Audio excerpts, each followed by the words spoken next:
Well, I was talking to Justin, guys, and you know what we've been doing a really bad job at? Filming every single week, you know. I feel like our filming just kind of took like a left turn. And it doesn't help that we worked on the kitchen for the whole week. No. So, guys, I've been working on my house lately, so doing a couple things here and there, and it's setting us back on the car a little bit. So, not leaving or ignoring the build is just life. Got a full-time job, I got stuff for the kitchen, and also have this car. So, but yeah, so I think we're gonna try to do a better job now filming, hopefully every single week, like how we used to do, especially with holidays coming up. I'm gonna have some time off there, so I'm gonna try to film a lot. Yeah, as we much should. as possible. Also, I think we should try to get like, I don't know, we gotta order some parts still, like the drive shaft, shit like that. Like Computer. Oh yeah, so I think those are the last things we need, isn't it? Yeah, I think so. Like now I think we have all the hoses and stuff, but I was thinking we should just ignore the exhaust shit, drive shaft, and let's get this thing like turned on. That's what we should, just open headers, nothing. Yeah, we could. Just fire it up. Neighbors might not like us, but hey. Not at all, dude. Holy shit, We'll it's just loud. fire it up and see what happens. Fire it up, turn it on real quick, turn it off. Just fucking takes off. Redlining it. So this is what we got going on, guys. So we're using the stock, what is it? 4L60 shifter position bracket. And essentially these are the little pins that the shifter came with. So I modified one of them because we need as much clearance as we can down there. So this can't be too wide, right? So I actually cut this whole side off and came up with this. So still got our little cotter pin in there. So this side actually connects to our 4L60E shifter and good to go. So there's no play on that, so the wear and stuff should be pretty good, I would think. So it's not gonna, you know, wear unevenly and it's gonna get all sloppy and stuff. So that's what we don't want. And then on the other end, this wasn't gonna work, so we do have the stock shifter in the car right now, which we'll get. And we actually ended up cutting a bolt, drilled a small little hole in it, and that's where our cotter pin's gonna go. Same concept, it's just gonna go on the shifter inside the car, and nice and snug. Look at that, it's like perfect diameter too, dude. So got lucky there that we found this piece, and just left the bolt. Good deal. So now I think what we gotta do is, let's try to hook this stuff up. Hopefully we can route this and it's not gonna be too long, too short, and probably away from heat, because if this starts melting, that cable's gonna get jammed up. So can't have that. Well, got good news and bad news. The good news is that the cable's too long. We bought like 4 other cables and none of them fit. So inclusive, we even got this short one, but this one's like Too short. Too short. And yes, size does matter. But over here, we're gonna cut this and probably waste some money if we can't fix it. So I think what we're gonna try to do is, I think I'm gonna cut off like 1 inch, Justin, just to see what that cable looks like before we actually saw through it. And then we can decide if we send it or not. So I mean, it's gonna be too late anyway. Well, at least we can, yeah, true. I don't know. So I might as well do it, it's whatever. I'm gonna cut a portion off of it right now. It might be easier, right? Yeah, maybe. I mean, the grinder will be super easy, just gone. Yeah. Well, let's see what happens. It's cutting through it pretty easy. And it's dulling my blade pretty easy too. Oh my.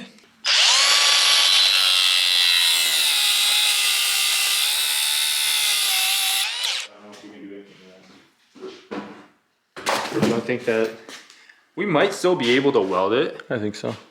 The plastic might be. It doesn't matter. Scorch it, but as long as it moves around, you know. I think it'll be fine. You think so? Well, that all moves as one unit, doesn't it? Yeah. Or is it just the plastic that moves? Hold that. About to find out. What is that? Oh, it's not even the plastic and the shit that moves. It's the actual cable that moves. Oh, hell yeah, dude. So I think on that other piece, That's why this is just so. it's shielding, I think. Yeah. So no. So it doesn't. So we can't kink it. Ah, It's probably look at that. yeah, it's probably anti-kink proof, dude. So that's what we gotta cut. This was a little challenging to film, guys. Oh, fuck, that's hot. I mean, that's hot.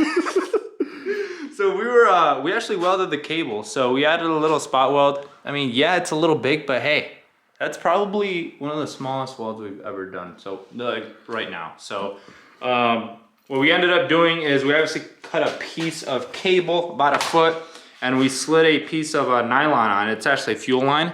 So once these two pieces are joined, then we'll actually slide this piece of nylon over, and we'll shrink wrap those on each end just for protection, just so water doesn't get in there and it should be safe. So I think what we're gonna go ahead and try to do now is go ahead and grind that down to make sure there's no cracks or anything like that. And she should be good to go, right? Hopefully this will hold. I think it will. Yeah, I think it will too. We made our custom length to length shifter cable. Yeah. Baller, dude. But yeah, I'm glad it had this inside of it. I was like, man, that nylon's effed. There's no way we're gonna be able to weld that. So I think we should sand this down as opposed to grinding it down, right? Just maybe, I'm not sure. yeah, I don't know either. Or maybe we should get the flap disc. Maybe. Yeah. Let's try that. So this is what we got going on, guys. Check it out. So we got both end links hooked up. So here's our first one. Got our cotter pin in, our bolt in. So this is what I was saying earlier. It had to be like a very slim profile fit in here, and it gets really close to that firewall, or not firewall, the freaking transmission tunnel. Now what we need to do is actually create brackets for these nuts right here. So these nuts I just realized I did that.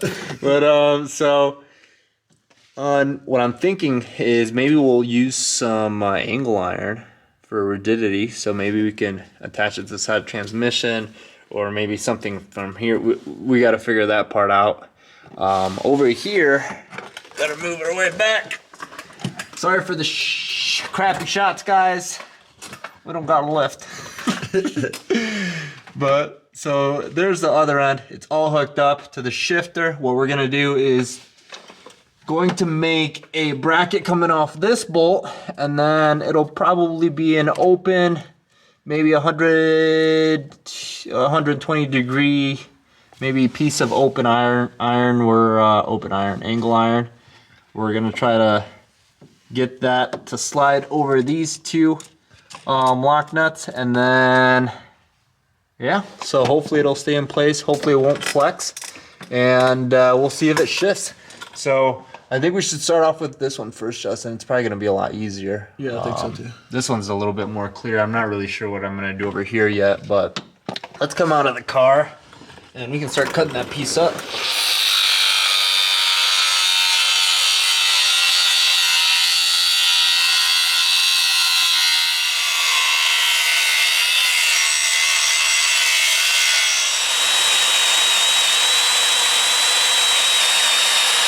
Back to this. So we got our hole drilled, and slides right in.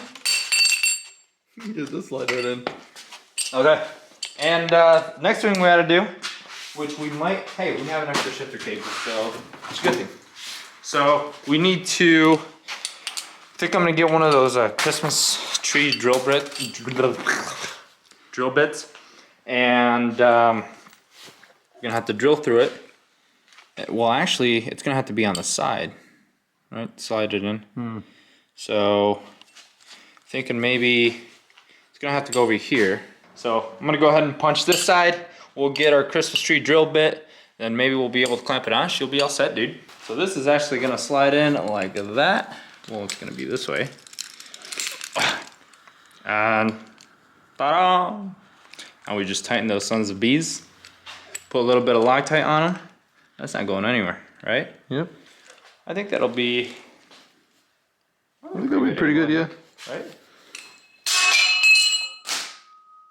Dropping everything today, dude. We may have effed up, guys. So, started making this bracket. We went through like 3 or 4 revisions. Eventually, we just stopped filming because this thing like went down the crapper real quick. So, this might have been the first revision, right, Justin? Yep. I didn't even remember. Anyways, we got the welding, we got doing all that good stuff. Oh, by the way, Tyler, if you're watching, was put her to good use yesterday. So thanks again for that good looking bench. Thanks. Right? But anyways, as we're moving our way down into the car, I want to show you guys something first before we go down there. Let's actually go in here. So this is the reason why we're in here. Check this out. See our shifter? So this is the safety switch. So that's park. Yep, you heard that right. That's neutral. Oh wait, no, that's reverse. I can't drive a car. Neutral, drive. Technically that's overdrive. So this is what we're gonna have to modify next. I think what we have to do is, there's a little rivet.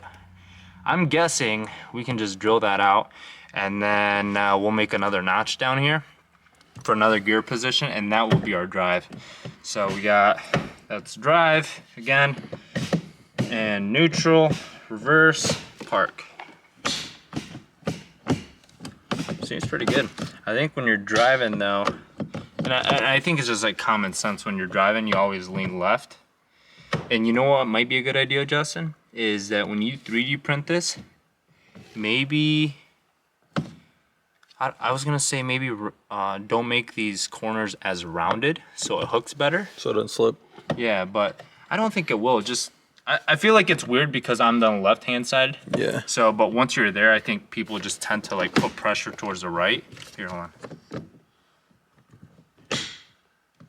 Does that feel weird? It does slip a little bit. It does? Yeah, just a little bit. It slips through like all these. The cable detached itself. We're gonna show you guys underneath the car. So yes, the cable detached itself because everything was just like hand tightened. But it does work. We tested it and went through several shifts and everything looks solid. So super happy this thing is done. Well, except for like interior now that we gotta worry about, and the assembly itself. But I don't think this should be too bad. My approach would be just maybe just cutting another notch out pretty much. On here, drilling it, and then you'll 3D print the plate that goes on top of this. So, so we're underneath the car. This is our shift arm. So that's where the linkage connects to. And then there's our bracket, and that mounts directly onto the transmission bracket. That's right here. And then cable runs. We're gonna get rid of this stuff obviously. And then that cable will be more of a straight shot instead of like hanging down really low underneath the car. And then we'll probably fasten it. I don't know, maybe we can use some clamps, Justin, and she'll be good to go. So then up there, and then that's the setup for the front position. So like I said, everything's just hand tightened, got everything connected, everything fits nice and snug. There's little to no play on the shifter actually, which is awesome. So that's gonna ensure that all of our shift positions lock into gear every time we change each gear. I said that really dumb, but you guys get the idea. Sorry for all the boring content, guys. I hope you guys are liking the channel. Like I said, stuff with the brackets, filming underneath the car is a pain in the ass, but extremely glad that we got this out of the way. As for the underside of the car, we have to do very little work. I mean, the exhaust work is probably going to be The toughest. it's going to be tough. Hopefully, it's easier than welding aluminum. Yeah, so, sure. I think we'll be fine. Yeah, we just have to find the right piping, and then we should be good to go. But I think that's going to wrap it up, guys. Thank you for watching. Please don't forget to like and subscribe, and we'll catch you guys on the next video.